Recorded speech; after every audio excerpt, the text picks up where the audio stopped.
بسم اللہ الرحمن الرحیم۔ قسط نمبر 969، استخلاص، تبلیغی کام پر ایک نظر۔ معمولی سی تبدیلیاں، سوالات و جواب، عالمی شورا کا دجل و فساد کی داستان، دعوتی کام اور اس کا اسلوب۔ الحمدللہ وحدہ والصلاة والسلام علی من لا نبی بعدہ، اما بعد۔ استخلاص، فلذلک فادع واستقم کما امرت ولا تتبع اہواءہم۔ پس آپ لوگوں کو اسی طرف بلاتے رہیے اور جو کچھ آپ سے کہا گیا اس پر مضبوطی سے جم جائیں اور ان لوگوں کی خواہشوں پر نہ چلیں، یعنی لوگوں کے باہمی اختلافات اور شک و شبے کی وجہ سے دعوت و تبلیغ نہ چھوڑنا، بلکہ استخلاص کے ساتھ جم کر اسی کام کو انجام دیتے رہنا اور اپنے ساتھیوں کو بھی جمانا۔ دعوت و تبلیغ ہر امتی کا کام ہے۔ ابتدائے زمانے ہی سے دعوت و تبلیغ کا عمل امت مسلمہ کا مقصد زندگی بنا رہا۔ ہر فرد اسی کام کے لیے تھا، دوسرے کام ضرورت کے درجے میں تھے۔ جس طرح آج بھی صبح میں مسجد وار مشورہ ہوتا ہے، دن بھر کے کام کی ترتیب طے کی جاتی ہے اور پھر آفس والے، دکاندار، مزدور، علماء کرام اپنے اپنے کام کو چلے جاتے ہیں اور پھر شام میں اپنے کاموں سے لوٹتے ہیں اور اپنی بنائی گئی مقامی ترتیب کے مطابق روزانہ کی ملاقاتیں وغیرہ کرتے ہیں۔ اسی طرح ہفتے وار گشت، روزانہ کی تعلیم، مہینے کے سہ روزہ اور سالانہ چلہ وغیرہ، اس میں علماء عوام سب کے سب مل جل کر اپنی اپنی ذمہ داری نبھا رہے ہیں۔ عالم صاحب اپنی غیر عالم ساتھیوں کا دین درست کر رہے ہیں اور عوام اپنے عالم صاحب کی اور ان کے مدرسے کی خدمات خوشی خوشی انجام دے رہے ہیں۔ اس طرح کے تبلیغ اور تعلیم کے میل جول سے امت کی اصلاح وجود میں آتی رہی ہے۔ تبلیغی کام پر ایک نظر۔ اہم بات تو یہ ہے کہ 90% تبلیغی کام تو بغیر نفر و خروج پر مبنی ہے، جو مقامی کام کہلاتا ہے۔ عوام کے ساتھ ساتھ مدارس کے علماء اور مساجد کے ائمہ بھی آسانی کے ساتھ دعوتی کام انجام دیتے ہیں۔ رہا باہر خروج کا مسئلہ تو وہ حسب سہولت اور حسب ترتیب ہوتا ہے۔ تعلیمی زمانے میں نہ تو کالج والوں کو نکلنے کے لیے کہتے ہیں اور نہ دینی مدارس والوں کو، البتہ چھٹیوں میں وقت لگانے کی درخواست رکھی جاتی ہے۔ معمولی سی تبدیلیاں۔ ابتدا میں تبلیغ کے 60 نمبر تھے، گھٹتے گھٹتے 6 نمبر پر بات آ کر رک گئی۔ گشت میں کلمہ پڑھتے تھے اور کلمہ سنتے تھے۔ مولانا یوسف صاحب رحمۃ اللہ علیہ کے دور میں یہ سلسلہ ختم ہو گیا۔ الیاس صاحب رحمۃ اللہ علیہ لوگوں سے کہتے تھے کہ مزدوری کو نہ جاؤ، میرے پاس بیٹھ کر دین سیکھو اور شام کو گھر جاتے ہوئے مزدوری مجھ سے لے لو، اور لوگ ایسے ہی کرتے تھے۔ بعد میں یہ ترتیب ختم کر دی گئی۔ سہروزہ جماعتیں پنجکوسے کے فاصلے میں کم میں بھیجی نہیں جاتی تھی، بعد میں اس ترتیب کو بھی منسوخ کر دیا گیا۔ پہلے نکلی ہوئی جماعتیں دن میں 4 گھنٹے تعلیم کرتی تھی، اب 2 گھنٹے کرتی ہیں۔ پہلے صرف 4 مہینے کی آواز لگتی تھی، اب 5 ماہ کی بھی جماعتیں نکلتی ہیں۔ پہلے 7 چلے علماء کے لیے تھے، اب ماشاءاللہ 3 سال لگاتے ہیں، 1 سال ملک میں، دوسرا سال عرب میں اور تیسرا سال غرب یعنی مغربی ممالک میں۔ نیز ہر وقت کوئی نہ کوئی تبدیلی تبلیغ میں ہوتی رہی۔ یہ تبدیلی مدارس میں، سیاست میں بھی ہوتی چلی آ رہی ہے اور ہوتی رہے گی، اس لیے کہ اس میں گنجائش رکھی ہوئی ہے۔ ہاں، البتہ عبادات امر توقیفی ہے اور ان کی شکلیں اور تعداد مقرر ہیں۔ حضور کے زمانے سے لے کر قیامت تک ان میں کوئی تبدیلی نہیں آئے گی، اس لیے کہ عبادات اور طریقے عبادت سب کے سب کتاب اور سنت سے منسوخ ہیں۔ خلاصے کلام، مولانا احمد لاڈ صاحب کا یہ فرمانا کہ دعوتی کام میں کسی قسم کی ترمیم اور تبدیلی درست نہیں، یہ ان کی سراسر غیر درست بات ہے اور حقائق کا انکار ہے۔ اور ایک غیر منصوص اور غیر مشروع حکم کو نافذ کرنے کی مذموم جسارت ہے۔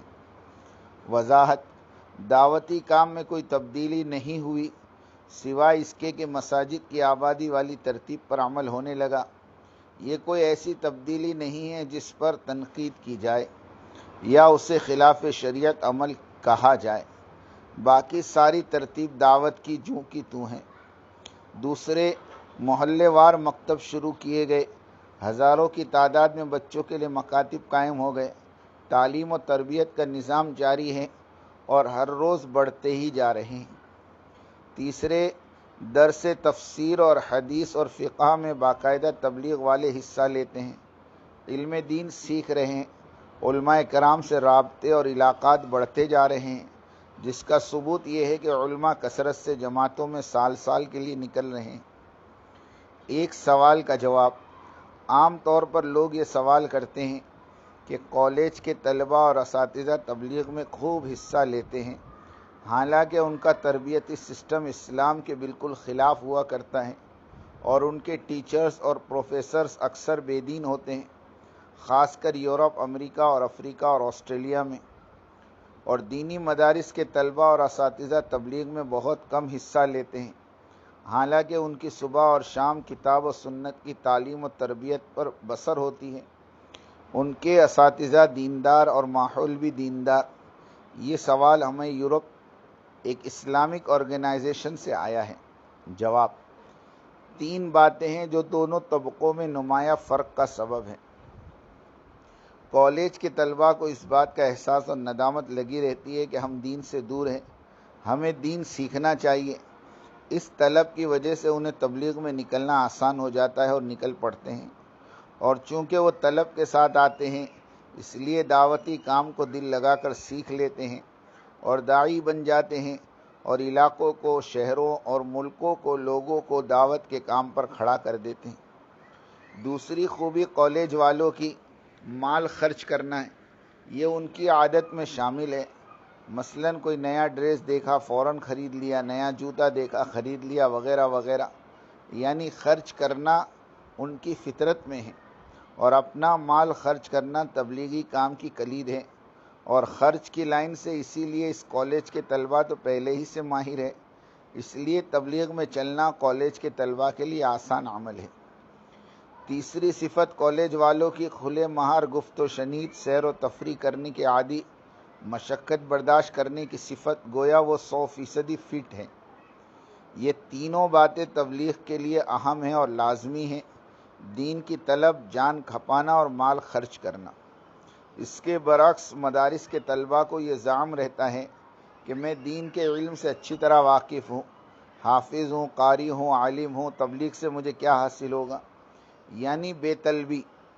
دوسری بات، دینی مدارس کے طلباء اور علماء مال خرچ کرنے کی لائن میں بہت کمزور پائے گئے، اس لیے ان کی نشو و نما مجاہدانہ طور پر ہوئی ہوتی ہے، پیسے کی ریل پیل سے دور، اس لیے خرچ کرنے کے مزاج سے یہ عملاً دور ہوتے ہیں۔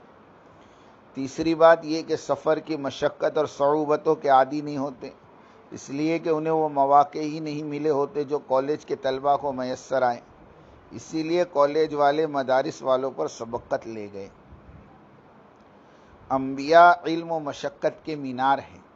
سارا قرآن اس بات کا گواہ ہے کہ ہر نبی نے اپنے قوم سے دعوتی کام میں بہت تکلیف اٹھائی، اور علماء کرام تو انبیاء علیہم السلام کے وارث ہیں۔ العلماء ورثۃ الانبیاء، علماء انبیاء کے وارث ہیں، اور انبیاء کی میراث 2 چیزیں ہیں: علم اور دعوت۔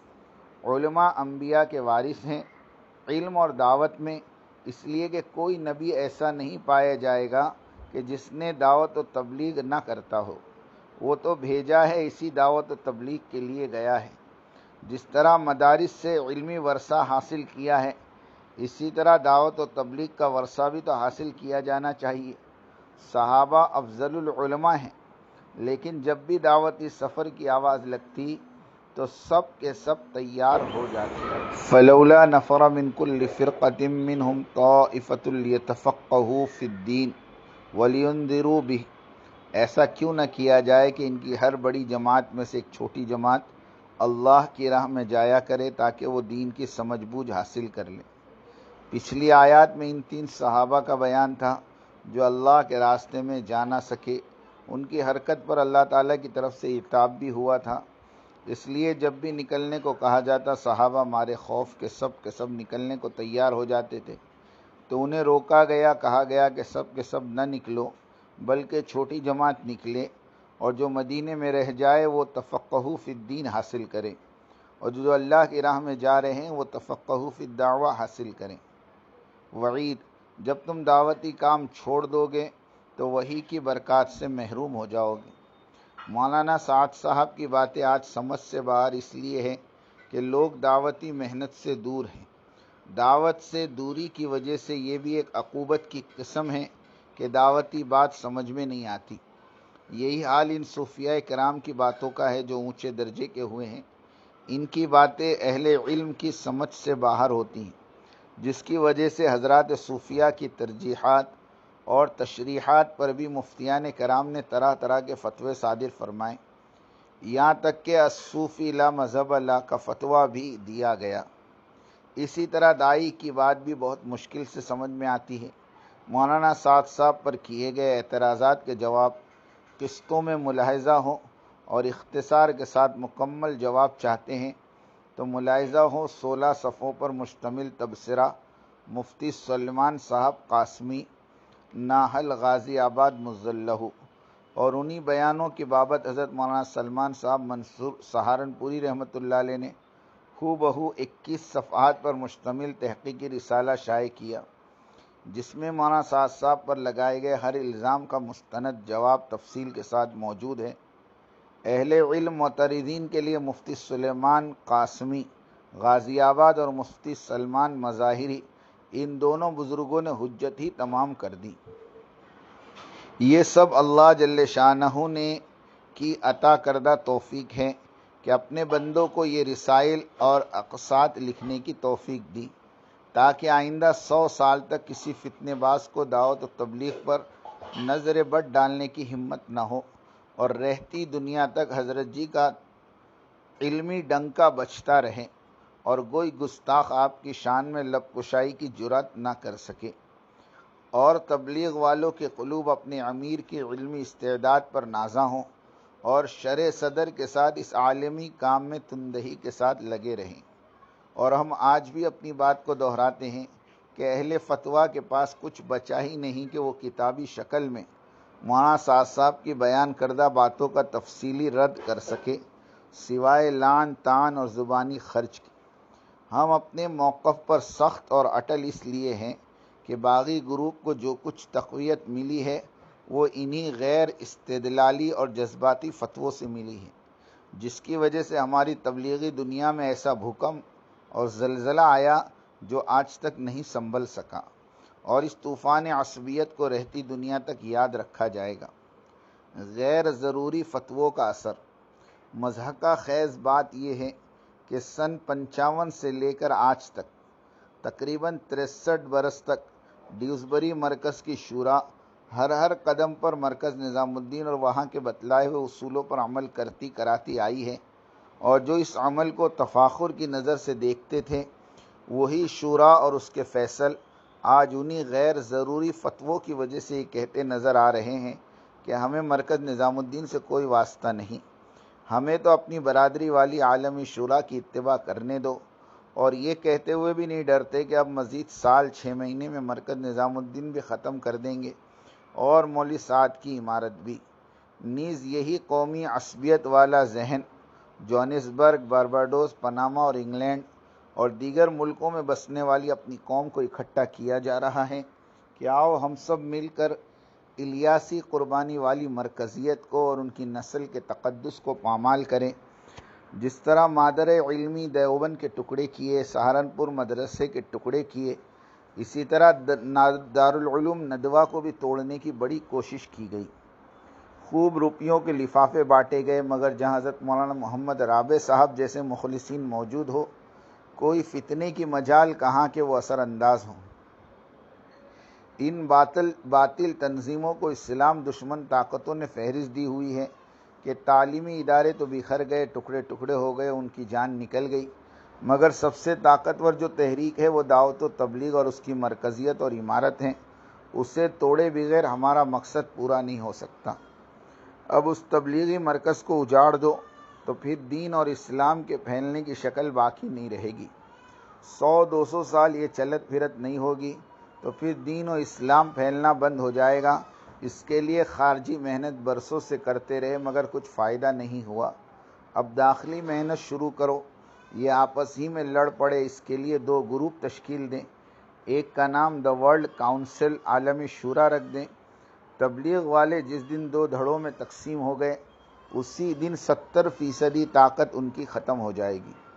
اس کے لیے انہوں نے مولانا لاٹ اور مولانا دیولا صاحبان کا انتخاب کیا اور ان کے ساتھ رائے ونڈ اور ککرائل مرکز کے لوگوں کو بھی شامل کیا، اور انہی باطل دماغوں نے یہ طے کیا کہ اس عالمی شورا کو رائے ونڈ میں بنایا جائے تاکہ مولانا سعد صاحب عالمی شورا والے دستاویز پر دستخط کر سکیں، اور جو ہی وہ دستخط کرے تو اسی دن اصل مرکز نظام الدین بنگلے والی مسجد کو تالا لگ جائے۔ اس لیے کہ مولانا ابوالکلام آزاد رحمۃ اللہ علیہ نے قانونی مسودے میں لکھا تھا کہ تبلیغ کے سارے مسائل بنگلے والی مسجد مرکز نظام الدین دہلی کے اندر طے کیے جائیں گے، پڑوسی ملک والے اس کا حصہ قانونی طور پر کبھی نہیں بن سکتے۔ اس مسودے کے تحت مولانا سعد صاحب حاجی عبدالوہاب صاحب کی بزرگی کے احترام میں دستخط کر دیتے تو دہلی لوٹنے سے پہلے ہی مرکز کو تالا لگ جاتا۔ یہ تو مولانا سعد صاحب کی کرامت ہی تو تھی کہ انہوں نے دستخط نہ کی اور نہ ہی عالمی شورا کو قبول کیا اور مرکز لوٹ آئے، اور بہت دن بعد کچھ کتابیں الٹ پلٹ کرنے کے دوران وہ قانونی مسودہ ہاتھ لگا جو مولانا آزاد نے لکھوایا تھا۔ شورائیوں کا سارا پلان اللہ نے اپنی قدرت سے فیل کر دیا اور 100 سالہ الیاسی تبلیغ اور ان کے مرکز کو اپنی قدرت سے بچا لیا۔ پھر بھی باطل مایوس نہیں ہوا اور کہا کہ ایک چال ناکام ہوئی، کوئی بات نہیں، اب تم مرکز کو اجاڑنے کی محنت کو روکو نہیں بلکہ جاری رکھو، ہم ہر قسم کی مدد کے لیے تیار ہیں۔ اور انہوں نے اس شیطانی مہم کے لیے منہ مانگی رقم اور سہولتیں مہیا کر دی۔ حضرت جی یوسف صاحب رحمۃ اللہ علیہ کی بدعا ہے، فرماتے تھے کہ جو بھی اس دعوت والے کام سے اپنی علیحدہ طاقت اور پہچان بنائے گا اللہ اسے تباہ اور برباد کر دیں گے۔